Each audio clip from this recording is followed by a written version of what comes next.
Hello, everyone. Welcome to Barca News. It is September 9th, 2024, and Barcelona will know the cost of their squad on Thursday.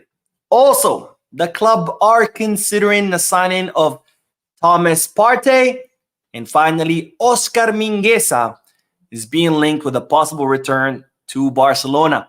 We have a lot to discuss, so let's begin.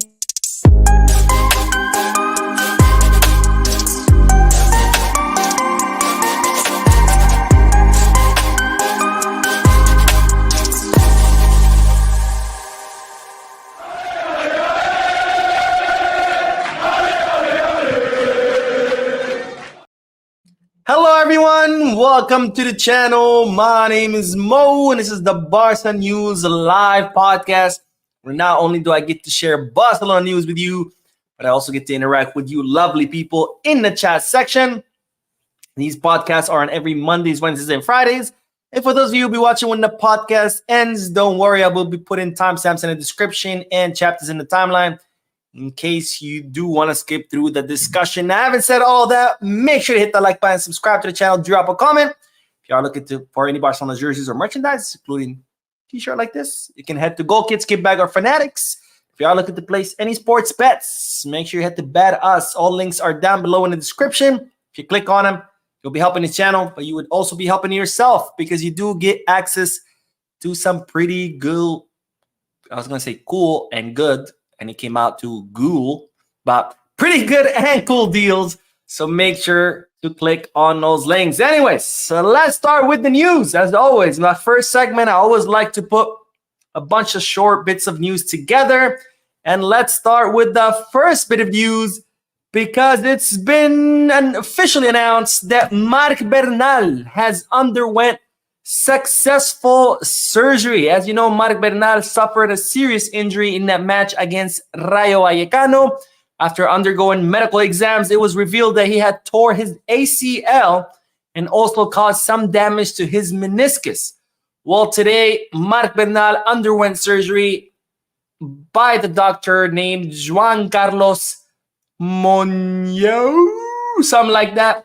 But he underwent surgery today, and of course, it was under the supervision of the medical staff of the club, and the surgery was successful, and they were able to repair the tear to the ACL, and they were also able to repair the damage to the meniscus in Marc Bernal's left knee. So successful surgery there, definitely great news, and of course, the club confirming that Marc Bernal will be out for 12 months. So that's an entire year that we won't see Marc Bernal back on the field. Of course, we already expected that, because usually, when you have a tear in an ACL or even a tear in a meniscus, it's usually a pretty long recovery, but even more so in young players like Marc Bernal. Remember, Marc Bernal is only 17 years old. Now, you might say, Mo, why is it 12 months? Why is it so long? Isn't he young? Shouldn't he recover faster? Shouldn't he heal faster? Yes. Young players do recover much faster than older players. They heal faster. That's just nature, not just players. Any human being, a younger human being, recovers faster. However, let's not forget, since Marc Bernal is only 17 years old, he is still growing. His body is still changing.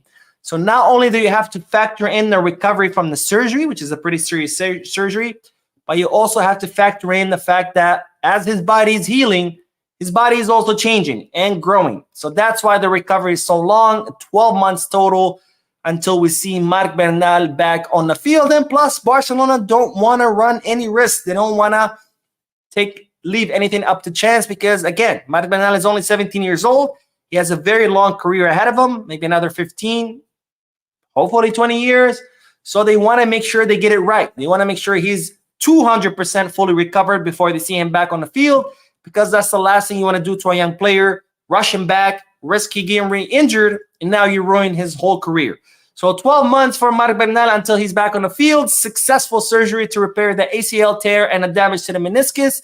And hopefully we will be seeing Marc Bernal pretty soon back on the field, stronger than ever. Now, the next bit of news is that Hansi Flick, ladies and gentlemen, has been declared as the best coach in La Liga for the month of August. So congratulations to Hansi Flick, who has won this award. He went up against Marcelino Garcia from Villarreal and also Luis Garcia Plaza from Alaves, and he beat both coaches to win the best coach for the month of August in La Liga after having a perfect start to the season, having won 4 out of 4 matches, having achieved 12 out of 12 points, and his team having scored 13 goals and only conceded 3. And to add to all of that, what makes this feat even more amazing, let's not forget that Flick had to start the season with many of the club's most important players injured, like Frankie de Jong, Ronald Araujo, Gabi. Then we had Christensen get injured. And we also had registration problems where Dani Olmo couldn't play until the 3rd match. He missed the first 2 matches.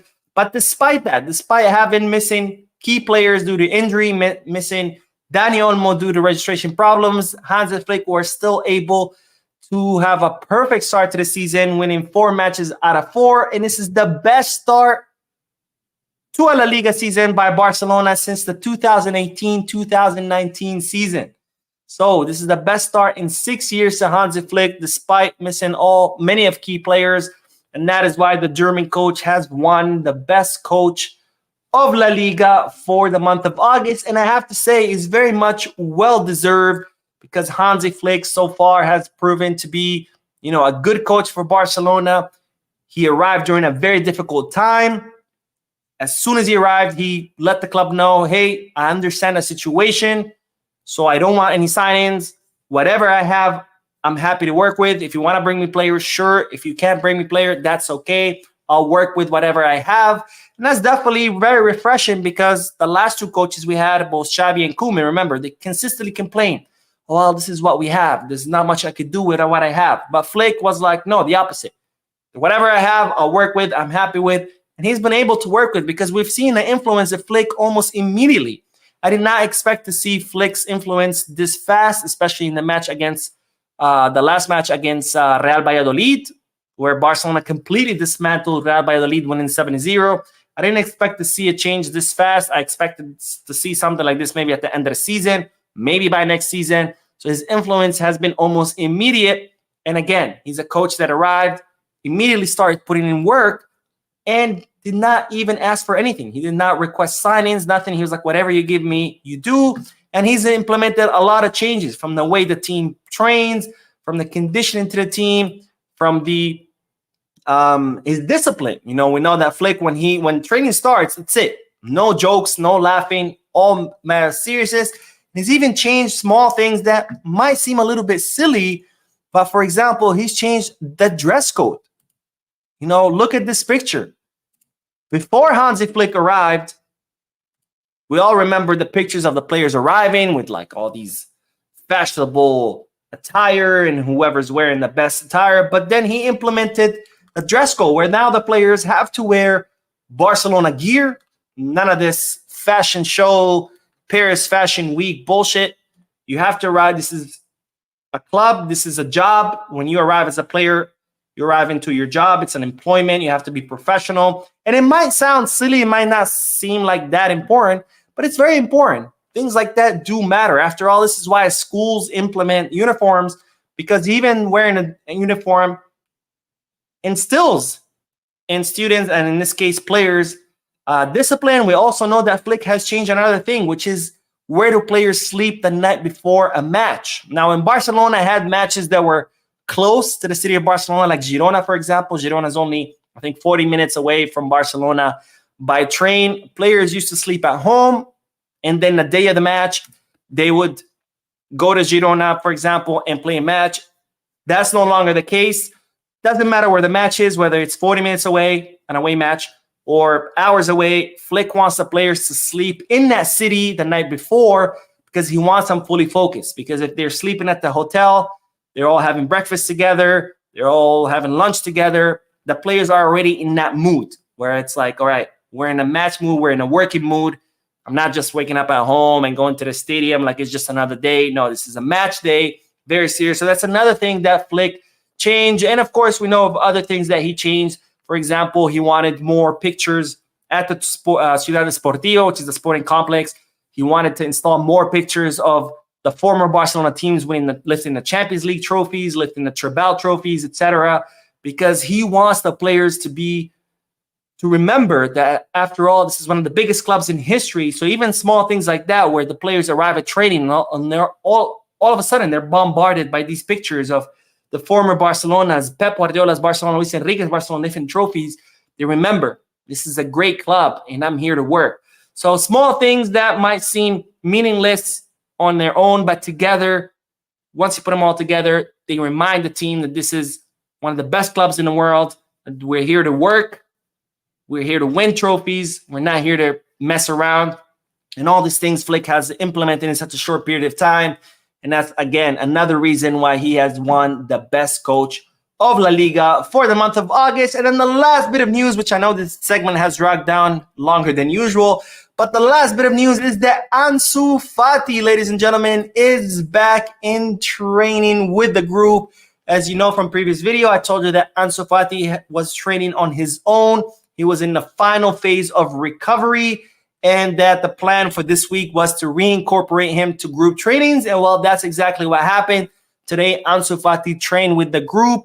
He's finalizing his recovery from that foot injury that he suffered 2 months ago after clashing with a teammate during training.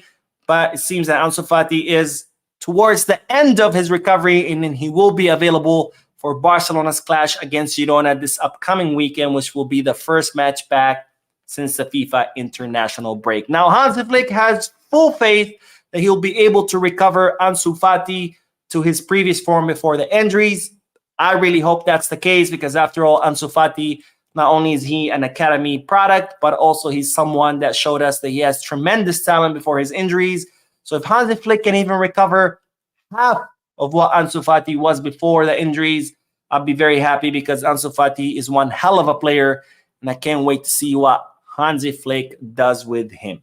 All right, let's do the chat section. I know this segment dragged on very, very long. You know, usually the first segment is very short, 3 bits of news, but I don't know why I went too long. But let's do the chat section, and then we will talk about the next bit of news, which is that Barcelona will soon find out what the cost of their squad is. And you say, well, Mo, why do we care? Well, it's actually very important, but we'll talk about it in a little bit. But let's do this comment section. Never Enough says, hi, Mo. I'm Oscar, watching you live from Ghana, 11:15 here. Thank you, my friend, for your calling. Thank you for watching and for staying up late for watching the podcast. I really, really appreciate it. And Aaron says, James Earl Jones passed away today at 93. I actually did not know that. So rest in peace, Mr. Jones. And my thoughts and prayers are with his family and loved one.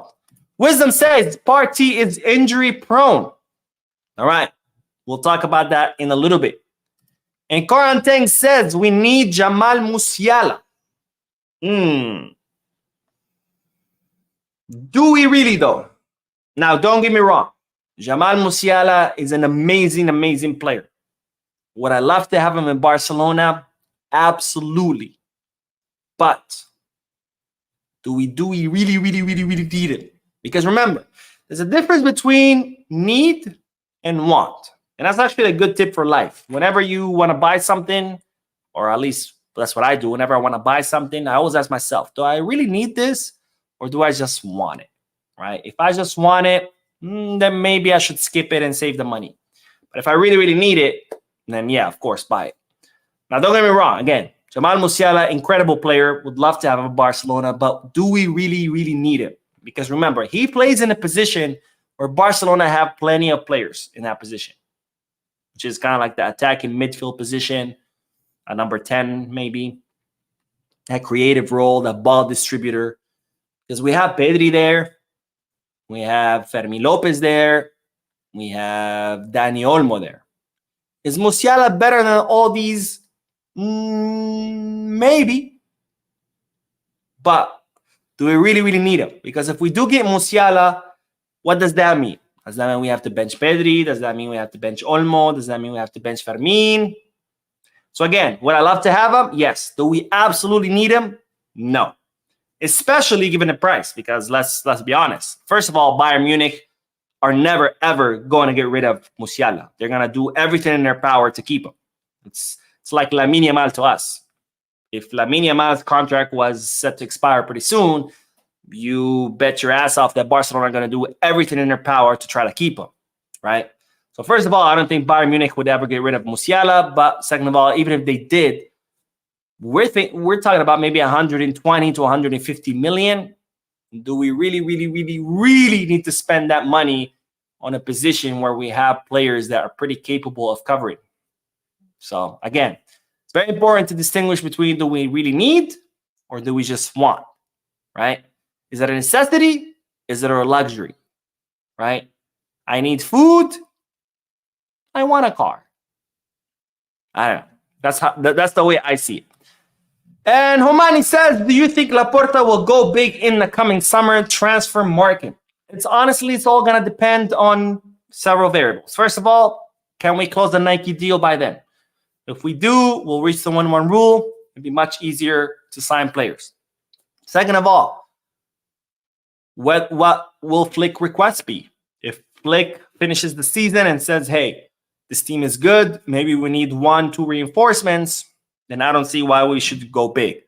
But if Flick says, hey, we just finished the season and we really need a bunch of players, then maybe. And third of all, it's also going to depend on what the financial or the fiscal year will look like for Barcelona, right? Because just because you're in the 1-1 rule doesn't mean that you're good to go. You still have to look about how much debt do we have? How much money did we make? Do we have leftover money in our bank accounts or we can just go splurge, right? If you to put it in normal terms, let's say you're struggling to pay your bills, you're struggling to pay your rent, you get a better job, you start making more money. Now you're good. Now you're paying your bills on time. Now you're catching up. Does that mean all of a sudden you can go buy a Ferrari? Probably not. You might want to first pay off your debt, maybe build some saving account, and then maybe start thinking about luxurious purchases, right? So is he going to go big? I don't know. It's going to depend on what Flick asks.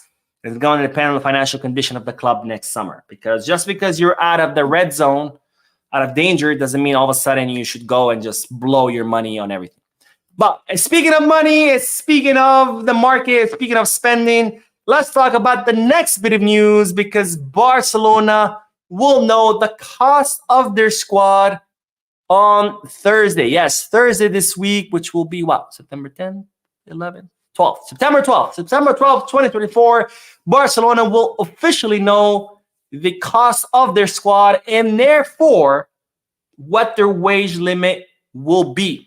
Now, once the summer transfer market closes, all clubs submit paperwork to La Liga as far as their squad, what players they still have, what their salaries are, what their amortization cost is, what players they offloaded on a permanent basis, what players they offloaded on a loan basis, etc. They submit all the paperwork to La Liga, and then La Liga takes that paperwork, combines it from the paperwork that clubs submit at the end of the fiscal year, which ends June 30th. Because remember, June 30th is the final day of the fiscal year. That's when clubs turn all their paperwork as far as how much money they made, how much money they spent, what kind of loans they have from banks, not loans as players. And then La Liga takes all that paperwork from the end of the fiscal year. They take all the paperwork from the squad. They put it all together. They do their formula. And then they tell the clubs what their real cost of the squad is. And therefore, what their wage limit is. Now, you might ask, Mo, why do we care what the squad cost is? Again, we care because that also reflects what the wage limit is, which tells us how much Barcelona will be able to spend in the winter transfer market. Because your wage limit affects how much you can spend in the market. And of course, the next market is the winter transfer market. Now, the last time the wage limits were updated were last February 2024, where La Liga gave Barcelona a 207 million euro wage limit. That means if you combine the salaries of all the players of the club, it cannot be over 207, which we are definitely over that. Before that, September of last year, La Liga had given us a wage limit of 274 million euros. And before that, February of 2023, we had a wage limit of 400 million euros. So we had a wage limit of 400 million, went down to 274, and then it went down to 204. So right now our wage limit is 204 million euros until Thursday. Where Thursday, we're going to get an updated wage limit. Now, Barcelona expect that their wage limit will increase, but it's only going to be a slight increase. Why? Because Barcelona did get rid of some of the big earners. For example, Ilkay Gundogan, he went back to Manchester City on a free transfer, but nonetheless, Barcelona got rid of his big salary on the wage bill. They got rid of Lenglet, only on the loan basis, but nonetheless, he has gone to Atletico Madrid, so that's another big salary off their books. They only have players who are currently on loan, like Oriol Romeo, who was loaned to Girona, and like Victor Roque, who has been loaned to Real Betis. There's another 2 salaries that Barcelona have removed off their wage bill. And finally, there's the permanent transfers, like Shadir Riyad, Serginho Dest, Mika Faye. Those are also salaries that Barcelona have been able to remove from their wage bill. So given that Barcelona have been able to remove all these players off their wage bill, they do expect that their wage limit will increase past the 204 million euros that it currently sits at. Now, despite that, Barcelona don't expect to reach the 1-to-1 rule. Now, when do you reach the 1-to-1 rule? You reach the 1-to-1 rule when the total of all your wages is below your wage limit. So, for example, if La Liga says your wage limit is 200 million, that means the most you can spend on salary is 200 million, and the most you're spending is 150, that means you're below the wage limit. So you're under the 1-to-1 rule. If La Liga says you can only spend 200 million on salaries, but you're spending 400 million on salaries, you're not going to achieve the 1-to-1 rule, right? So Barcelona expect their wage limit to increase from 204 to a little bit more, but they're still not going to be able to achieve the 1-to-1 because their wage limit or their wage spending currently sits at around 400. So almost double of what they're allowed to spend. So for example, let's say your salary is $1,000 a month, but you're spending $2,000, right? That's the current situation of Barcelona. But despite that, despite Barcelona not expecting to achieve the 1-to-1 rule, despite Barcelona being above their wage limit, nonetheless, La Liga and financial experts continue to recognize that Barcelona are doing a great job in their financial recovery. Now you might say, what do you mean, Mo? They're still not at the 1-to-1 rule. They're still having trouble signing players or registering players. What do you mean it's good? It is good because it's much better than what it used to be. Remember, Barcelona for the last at least 10 years, they've been reporting losses after losses after losses because of the horrible mismanagement of Bartomeu. All those years of mismanagement are not going to go over overnight. In order to rebuild, it takes years.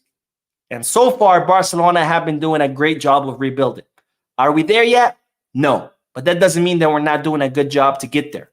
We're getting there. We're improving year by year. We're improving season by season. We're not there yet, but that doesn't mean that the club is not doing a good job as far as recovery.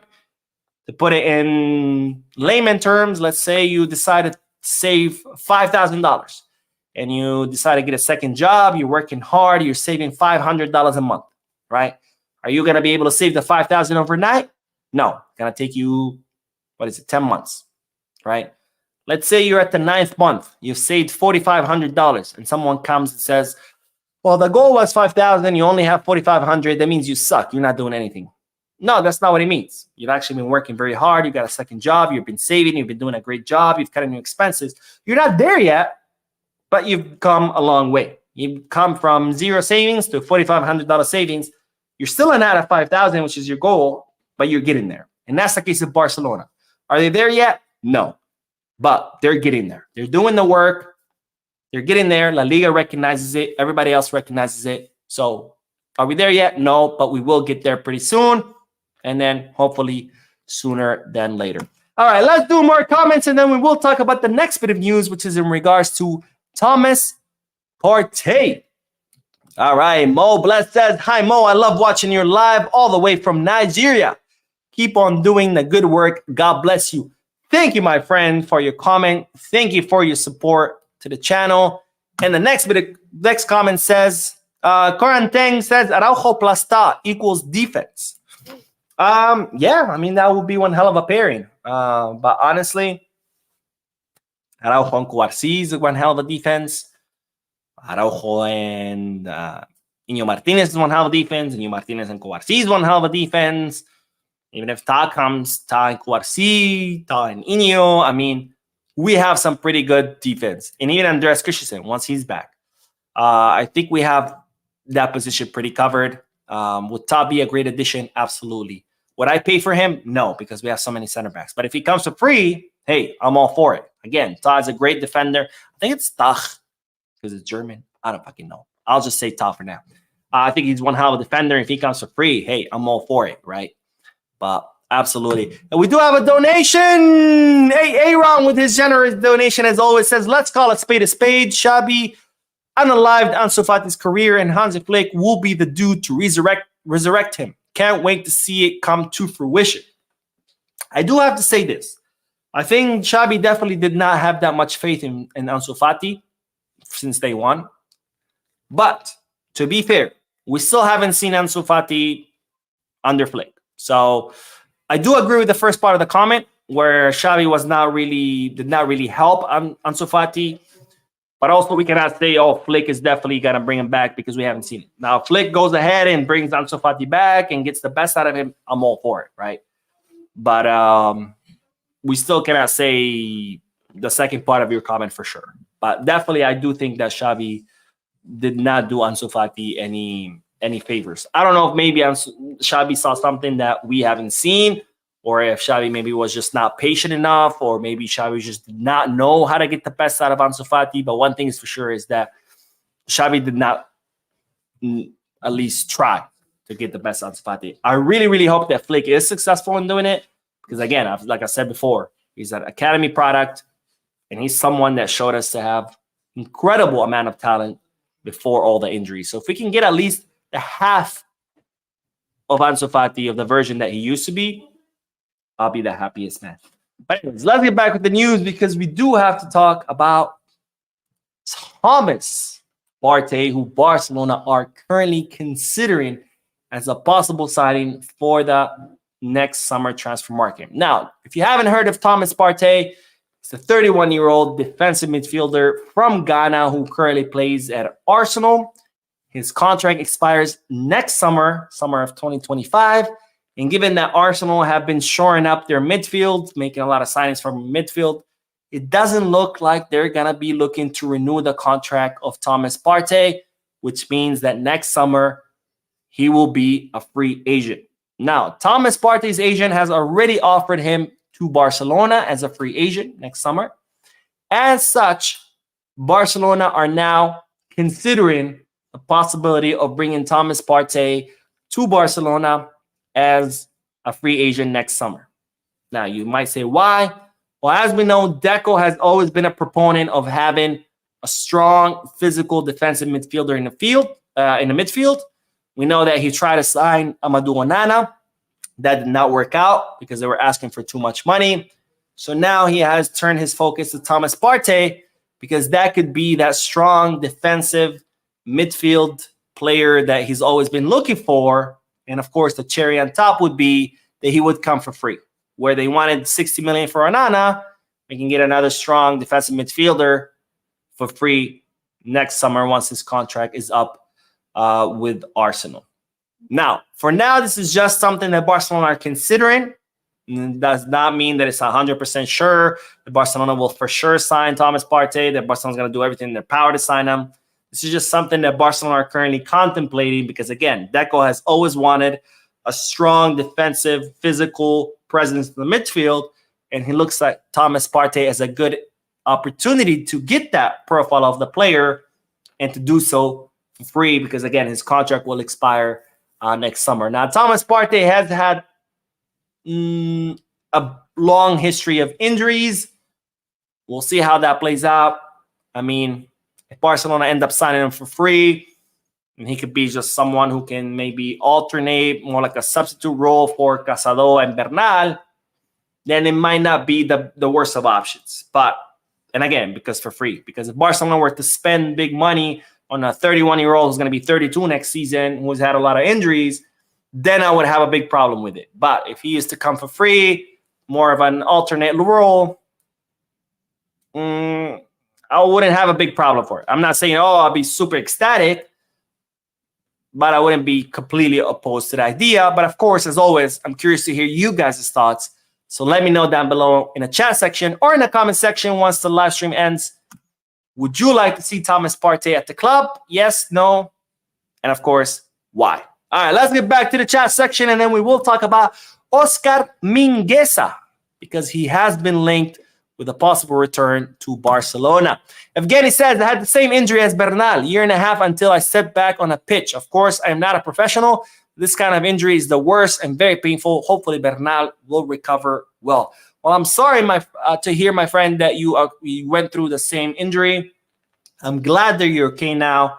And yes, it's a very, very tough injury. Whenever you tear, whether it's your ACL, your meniscus, or any other tendons in your knee, it's a very, very tough recovery. It's a serious injury. It's a serious surgery. It hurts a lot. The recovery is very long. You have to do a lot of physical therapy, etc. I personally have never had that injury. I pray to God that I never do, but I've had friends who have, and it's definitely a very tough injury. So I'm very glad that you're okay. And let's all pray and hope that Marc Bernal will also fully recover from this. And Gabi, because remember, Gabi also suffered an ACL tear. Of course, Gabi is towards the end of his recovery timeline. So let's hope both Gabi and Bernal come back stronger than ever. By the way, really curious piece of information, which I think I mentioned before, about Xavi Hernandez, the player, not the coach, right before he exploded and became the Xavi Hernandez that we all know and love. He actually also tore his ACL. Same injury as Gabi. He got a surgery. He was only out, I think, for 6 or 7 months. And then when he came back from it, that's when we saw the best version of Xavi Hernandez. So let's all hope and pray that the same happens with Gabi and Marc Bernal, where we're going to see even a better version of what they were before the injury. Street Fighter says, I feel Nico will be replaced by someone from La Masia. You mean Nico Williams? I mean, it's possible.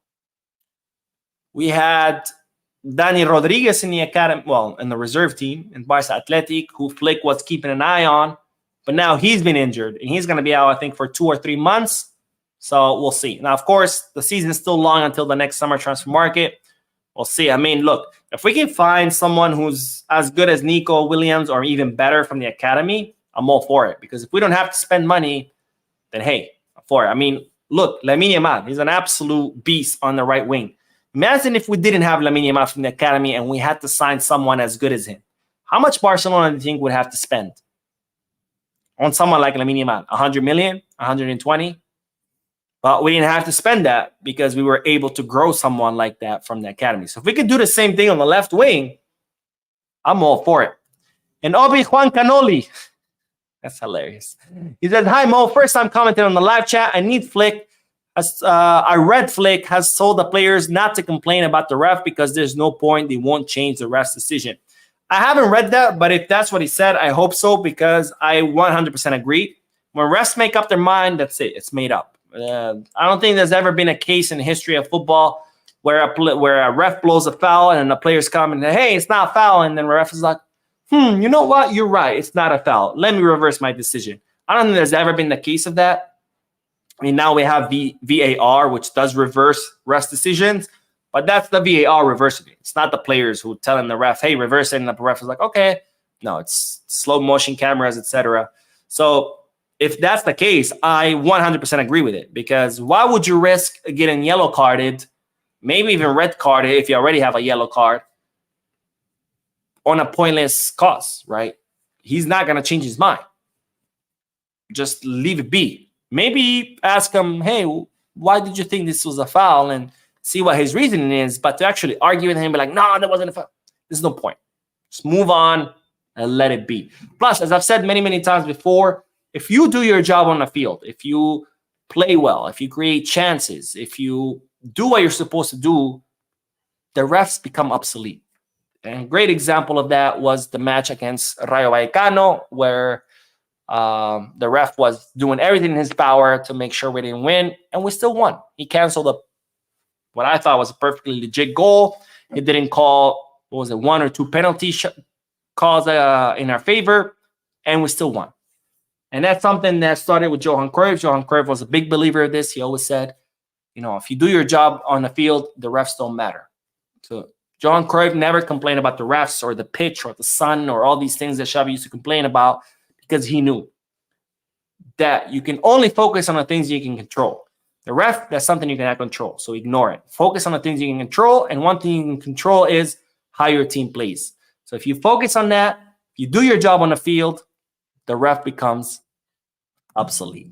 All right, let's do the last bit of news, and then we will do more comments. But let's talk about Oscar Mingueza, because he has been linked with a possible return to the club. Now, the 25-year-old defender who started out as a center back, ended up being played as a right back.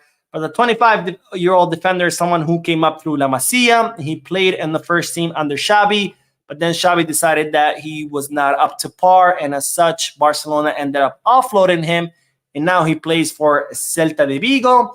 And while lately he has been doing pretty well in La Liga, and in fact, it has earned him a call-up to the Spanish national team, so therefore, he has been linked with a possible return to Barcelona. Now, Oscar Mingueza, when Barcelona offloaded him, they retained 50% of any future rights. So if Celta Vigo sell him, Barcelona would get half of that transfer fee.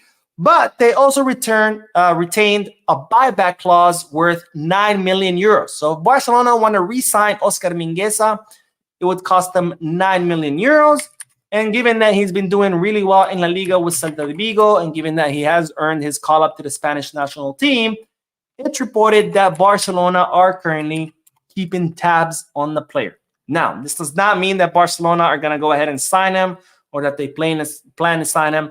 Simply means that Barcelona are currently monitoring the player, seeing how he does, watching his performance.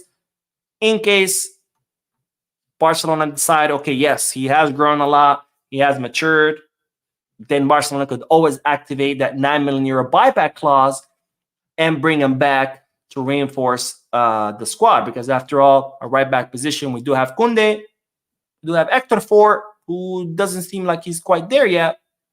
But, Oscar Mingueza could be someone that, Barcelona could bring back in order to reinforce. Or maybe bring him back for 9 million euros. And then since he has become, more popular, or his value has gone up, they can always sell him for profit. Now, again, I'm not saying this is for sure is going to happen, but Barcelona are monitoring the progress of the player. They are tracking him. They are seeing how he's doing in La Liga, because he did have a pretty good season last season. So they want to see how he continues to do, whether he keeps improving, he keeps growing, and maybe consider the option of bringing him back to Barcelona. Now, my question to you is, would you like to see Oscar Mingueza back at the club? Do you think that will be a good option for Barcelona? So let me know in the chat section or in the comment section once this live stream ends. All right, let's get back to the chat section. That was all the news for this podcast, but let's get back to the chat section. We'll do a few more comments, and then we will end it. And of course, later on, I will be uploading another video, because there's always more and more news. All right, Berkey says, respect always more. One love from Jamaica. I'm so happy that our players got off the international break injury-free. Visca Barca. I am glad too, because the FIFA virus always comes back to haunt us. Thankfully, that wasn't the case today, and hopefully that stays that way. All right, Mike says, Mo, since you're a lawyer, what do you specialize in? Been looking for a lawyer for a case. I used to do securities law, which means I represented investors in cases against Wall Street firms. So if you were an investor, you lost money because your financial advisor lied to you or stole from you, I would represent you, sue the Wall Street firm, get your money back. Most recently, I've transitioned to personal injury. So I represent people who have been injured in car accidents and slip and falls and medical malpractice, et cetera, et cetera, et cetera. If that's the kind of case you're looking for, let me know. And Mark says, Partey is dead food. The man is past it and legs are gone. His injury record is horrible. I do agree. He does have a big injury problem. But again, if he comes for free and just to be a sub, I'm not fully against it. Again, I won't be excited. I'm not going to be like, yeah, Partey, let's go. But I would not spend money on him. I think that's my point. Carrie says, wow, first time catching the live lockdown from Trinidad and Tobago in the Caribbean. Excellent show, Mo. I'm a lawyer myself. I appreciate how you compile and present the show. Keep up the great work. Thank you, my friend. Thank you for your comment, for watching, and for your support. And I'm curious, what kind of lawyer are you? If you can let me know down below, that'd be pretty awesome. And Ross says, Mo, did you receive any tourist backlash when visiting Barcelona? Also, I saw Laporta say David Beckham will be a Barca player. A week later, he signed for Madrid. So even back then. No, I did not receive any backlash from tourists. I have seen the news where tourists like going up to, where Barcelona residents going up to tourists and like shooting at them with a water gun. I'm sorry, but if I'm gonna start shooting water gun at me while I'm eating, I'm gonna get up and knock that guy out. That's what's gonna happen. But no, it hasn't happened. Which is also pretty silly because Barcelona's main economy, it literally is tourism. So all these residents complaining about tourists, it's like, bro, if it wasn't for these tourists, you would probably not have a job. So what exactly are you complaining about? As far as, Laporta saying David Beckham, yeah, I remember that. He wanted David Beckham. Beckham ended up signing for Madrid, and then Laporta ended up signing Ronaldinho, which guess what? 10 times better. It ended up being a much better deal for us because, I mean, don't get me wrong, Beckham was a great player, but it didn't work out for Madrid as good as Ronaldinho worked out for us. So, hey, I'm all for it. But, yeah, I know what you're talking about. And Adigwe says, hi, Mo, I think Barcelona should grade Frankie and Araujo. We will miss them, but no player should be above the team. I think players like Bergvall and Dembele understand now. My only problem is that Araujo is probably one of the best defenders in Europe right now. So losing him would be a little bit tough. But I do agree with you. If these two players, Frankie and Araujo, will not renew, they keep ignoring the club, then yeah, we should get rid of him. Because like you said, no player is bigger than the club. If we were able to say goodbye to Messi, the greatest player in the history of football, then who the hell are Araujo and Frankie de Jong to, dangle the club around? If you don't want to renew, if you don't want to even have the decency of picking up the phone and saying, I don't want to renew, there's a door. So I agree 100% with you. Oh, by the way, I almost forgot. Remember, last live stream I announced that I was going to be raffling not one, not two, but 3 away home kits. I made a post on Instagram, and I told you that the way to participate in this raffle was to A, follow the page, and B, drop a comment on that post, on Instagram post, which was a picture of the away kit. But ladies and gentlemen, right now, we're going to pick the 3 winners of the FC Barcelona 2024-2025 away kit. I almost forgot. But let's do it. And we're going to do it live. So if there's anyone who entered the raffle and is watching right now, keep watching because we're about to pick the winners. Who knows? Maybe you are one of them. All right, let's do this. Let's do this. Now, I hadn't set this up because I had completely forgot about it. So I'm setting it up right now. But don't worry because I am going to share my screen with you because we're going to make it completely fair. And you are going to get to see the 3 winners that will be picked. They're going to be picked live. And again, you're going to get to see it. All right, let's see. Let's do this.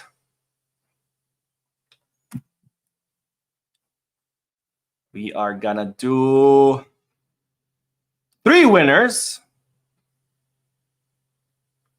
We're going to put avoid duplicates because remember, only 1 comment per person. So even if you put 1,000,001, it's not going to count. Let's see. How do we do this? For some reason, it's giving me problems. All right, there we go.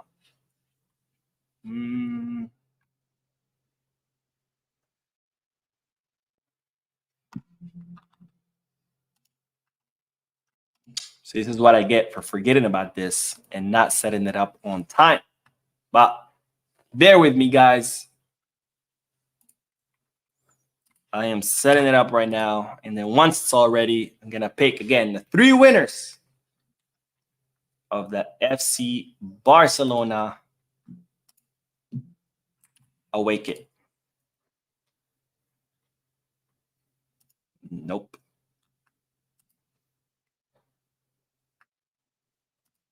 Bastards.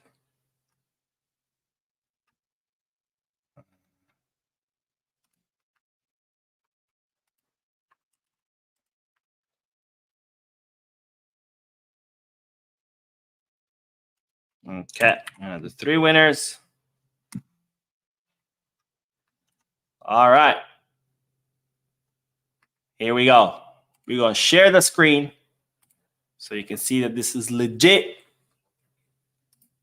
But the 3 winners, ladies and gentlemen, of the 2024-2025 Barcelona away kit, which is the one you see in the picture, is number 1, Brian Alanis. Congratulations, my friend. But you are the first winner of the 2024-2025 FC Barcelona away kit. I am going to message you on Instagram to get all the details, including the size of the jersey, the name, the number, and then, of course, your address. So I can ship it to you. Now, the second winner.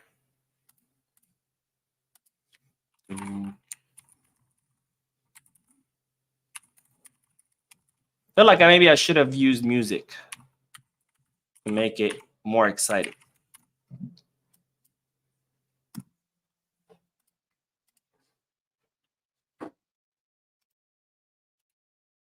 Okay.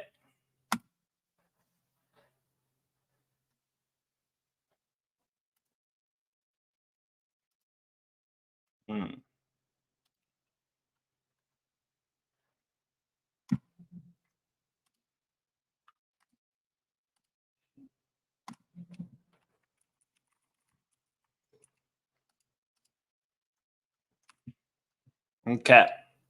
For some reason, it is not letting me pick the second and third winner. But don't worry, because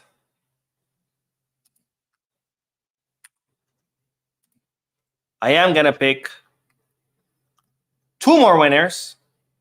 I'm going to announce it on the Instagram page. This website is for some reason not working anymore. It's like crashed or something. It's only picked 1 winner, but I will pick the 2 more winners as soon as the podcast is over. I will announce it on Instagram, and I will message the winners directly to get all their information so I can send them the kit. And that is it for the podcast, ladies and gentlemen. Thank you for tuning in. I will be uploading that video later tonight. And again, I will be announcing the winners on Instagram since this website decided to take a crap on me. Don't forget to hit the like button, subscribe to the channel, drop a comment. And as always, peace, guys.